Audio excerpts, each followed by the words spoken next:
أعوذ بالله من الشيطان الرجيم بسم الله الرحمن الرحيم ثم الصلاة والسلام على رسول الله وبعد. We welcome you all, our esteemed viewers and listeners, and our Ustadh. We welcome you to new episode of our program Muslim State Affairs by saying Assalamu alaikum wa rahmatullahi ta'ala wa barakatuh. Wa alaikum salam wa rahmatullahi wa barakatuh. Ustadh, you are Muslim, welcome. Thank you very much. We are glad to have you here today again. Thank you. So, secret to the program, our discussion on Taliban and the happenings thereof in the last episode of this program. So we've welcomed a number of questions, so which will form the nucleus of our today's program, I believe. So, and I think I can start to roll out those questions. You have the ovation. Okay, sir. Number one question will start.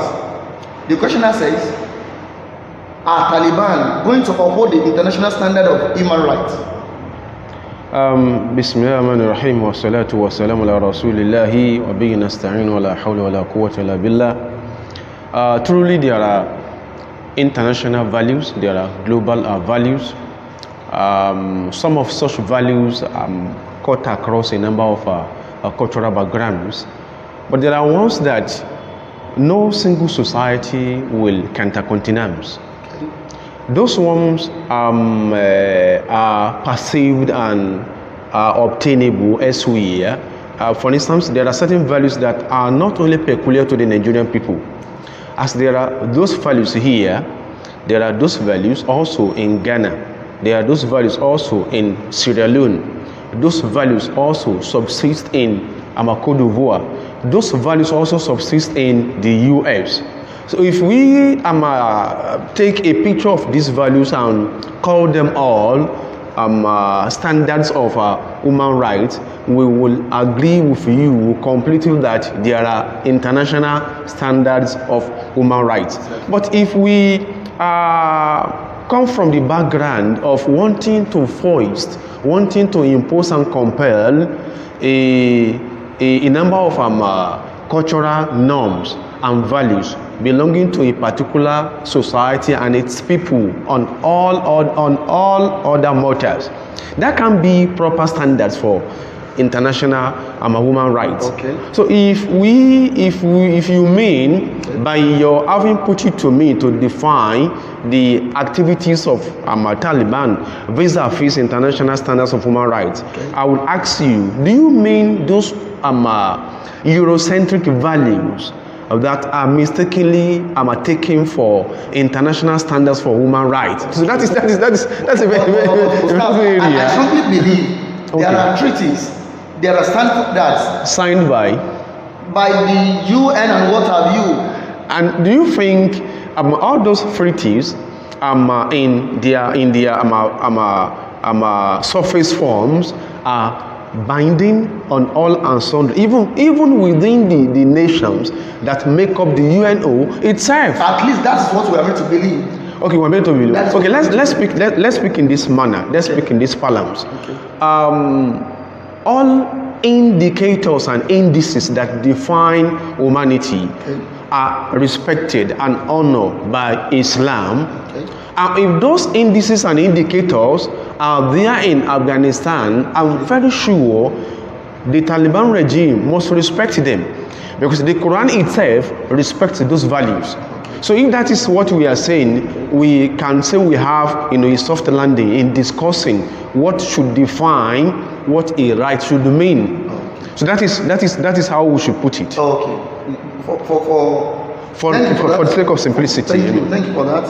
The second question, okay, is one of the hotly debated topic. Okay. When it comes to the Arabian Peninsula, okay, the Taliban, are they going to, accord the women their fair share? You see, wanting to define what a fair share means with respect to women, okay, is a relative supposition. Okay. Would you please come down so that I will know what you mean by that fair share that belongs to women, so that we will tell the whole world what Islam, are you following, has put in place in a way to respect that thing that you've defined, because you've just given a definition. Okay, Ustadh. Okay. Now, let me fair share. Fair share. Exactly. I'm going to use some criteria. Okay. In education. Okay. In politics. Okay. Okay.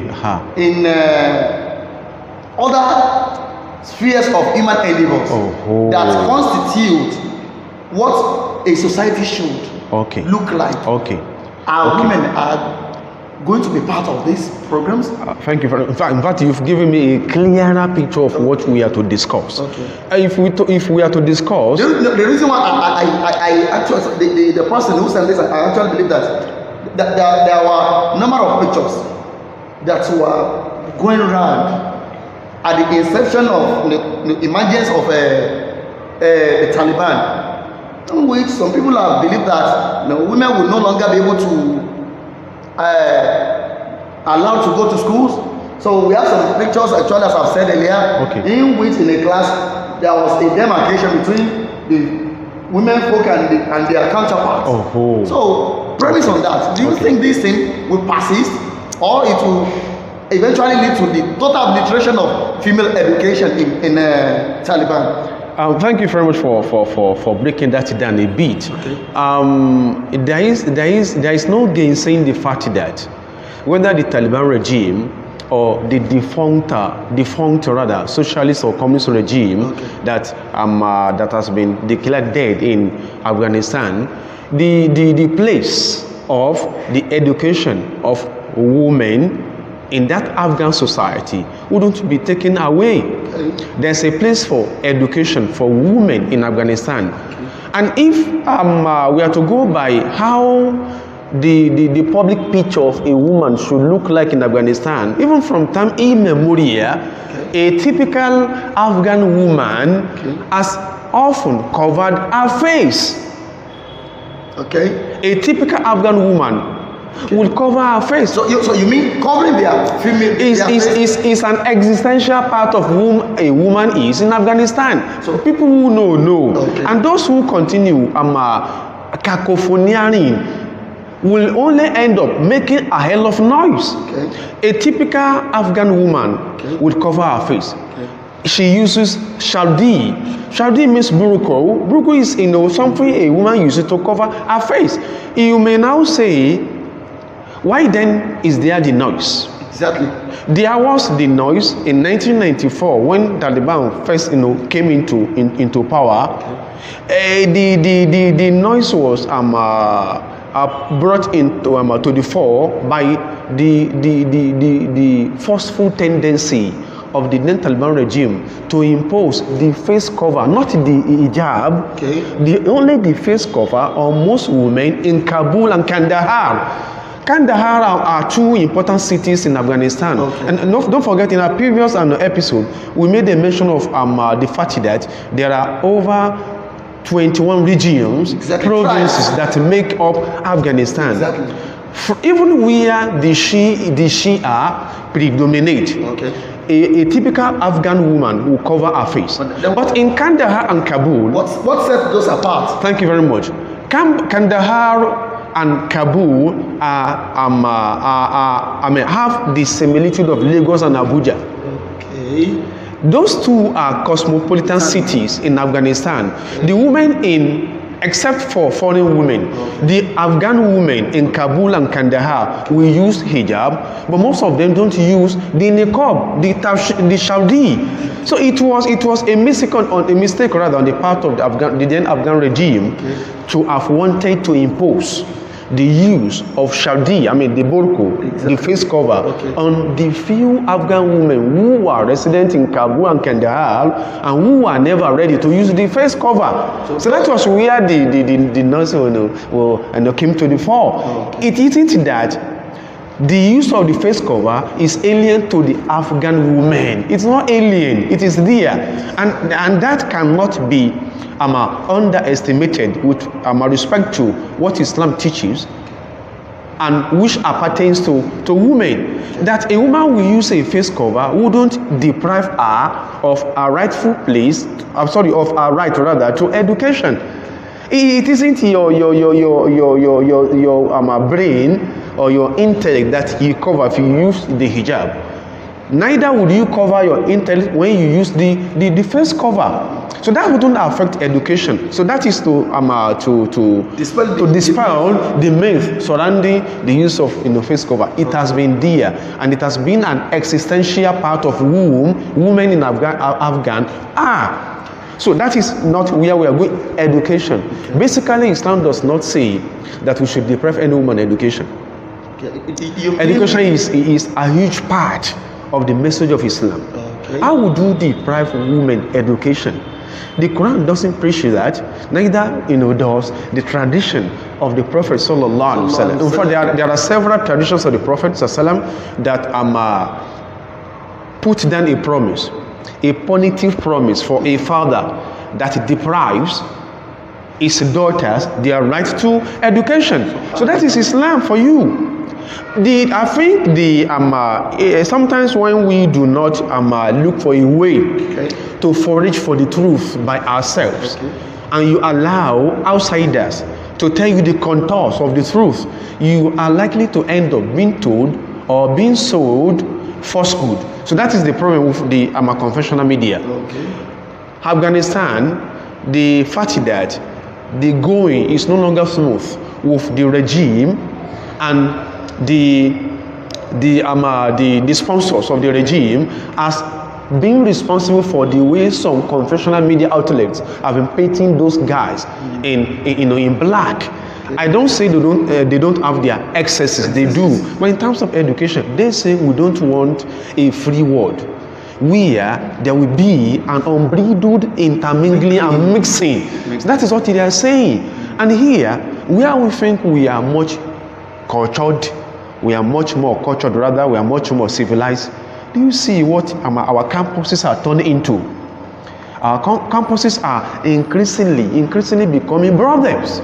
Exactly. Just because we feel we are on top of the situation, and we are never on top of the situation. It is here you will hear or be told that two particular university students, be they from a private university or public university, are having sex in a broad daylight in one of the dormitories of their universities. So that is what the Afghan regime, the Taliban regime, nobody is defending them.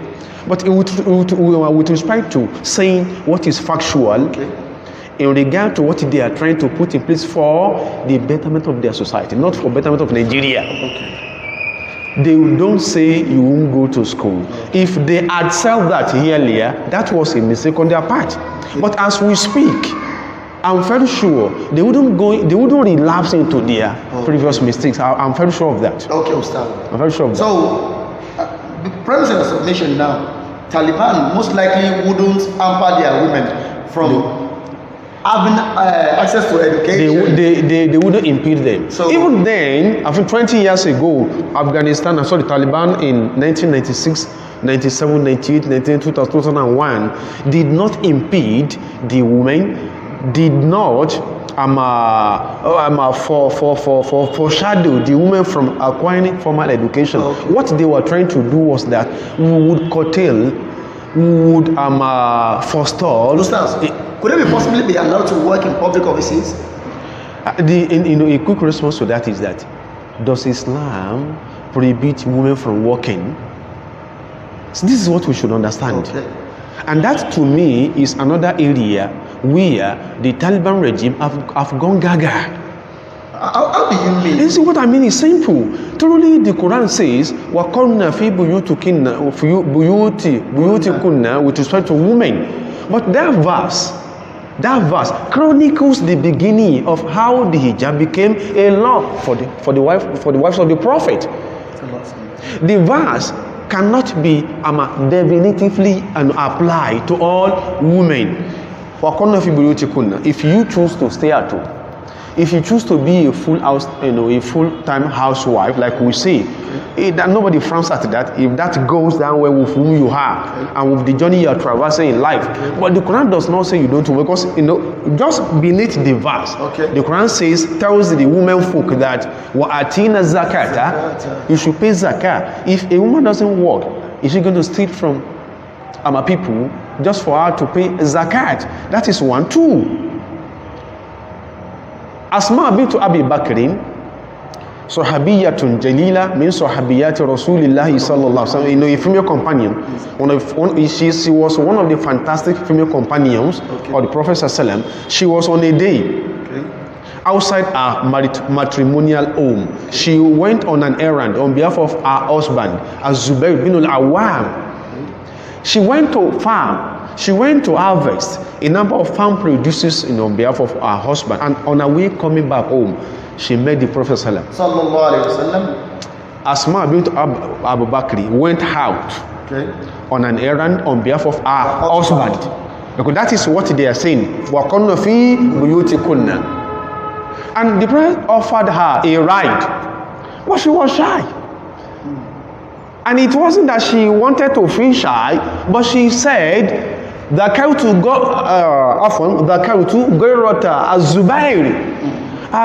understand that my husband was jealous, and it was for the jealousy of the husband that prevented her from taking the ride that the Prophet had offered her. And when she got home, do you know what I'm trying to bring out? The Prophet did not say, "What were you doing outside, Asma?" Neither did he rebuke her for having assisted, for having worked on the farmland belonging to her husband. So that is a case. Neither did the Prophet revert to the husband and said, "Why have you allowed Asma to go out?" That is a case. Another similar one is that of Zainab Imra'atu Abdullahi ibn Mas'udin. She was the one who attended a session, like a fiqh session with the Prophet ﷺ, where she overheard the Prophet ﷺ that, "Oh, you women, tasaddaqna walau min huliykunna," and she went back home. And from what we've read as part of her profile, she was wealthy. How would a woman who doesn't work become wealthy? That is what we are saying. Islam doesn't say women should not work, but it attaches a number of conditions that must be met before you will be allowed to work in the public offices. Your wife doesn't have that excuse. Are you following? Exactly. For becoming a prostitute just because she works in a public office. How would you guard against that? So that is what concerns Islam. Okay. So that is the message. Women can work. The Taliban wouldn't foreshadow women from working. Okay, Ustadh. Because of time constraint, Ustadh, there is this question. Okay. Wouldn't Taliban pose an international threat to their immediate environment and to the entirety of the world? I would never subscribe to that idea. Do you know why? Not even Taliban this time around. The Afghan people are struggling to win back their country from the shackles of international hegemons.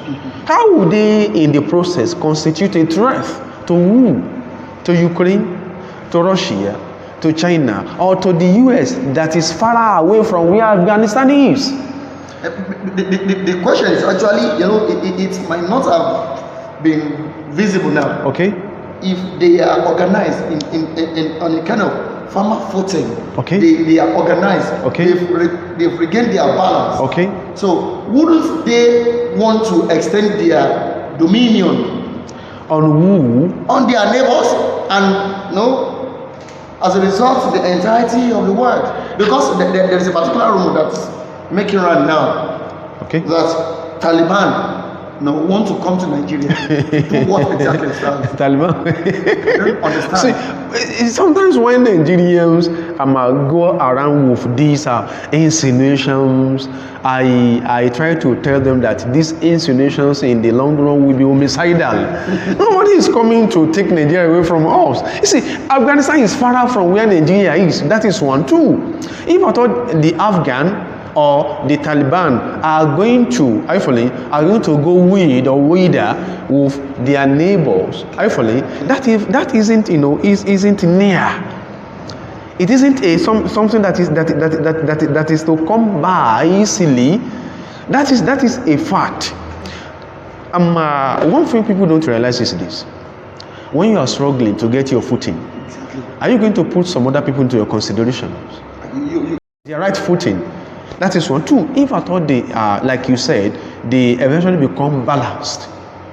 What concerns the Afghan, or let me say, what will in the contemporary time concern the Afghans is as the same as what had concerned them before this period, which is how to balance their society. How many people know that a typical woman in Afghanistan has a particular way of dressing? Whether you are a Shiite lady or you are a Sunni lady, you use shadi, that is burqa.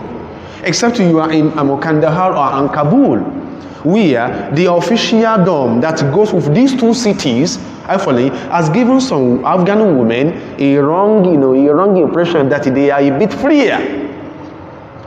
And if that is the situation, I don't think there's going to be a particular time when they are going to leave the shores, the borders of where they are, and go out there to impose what is not impossible on other people. Okay. So these are my baseless insinuations anyway. Baseless ones that are never academic. Thank you, Ustadh. You're welcome. Before we call it a day, let me ask this last question. Okay. Now, everything being equal, what is the possible trajectory of the Taliban in respect to the welfareism or welfare of the citizenry of the Afghans?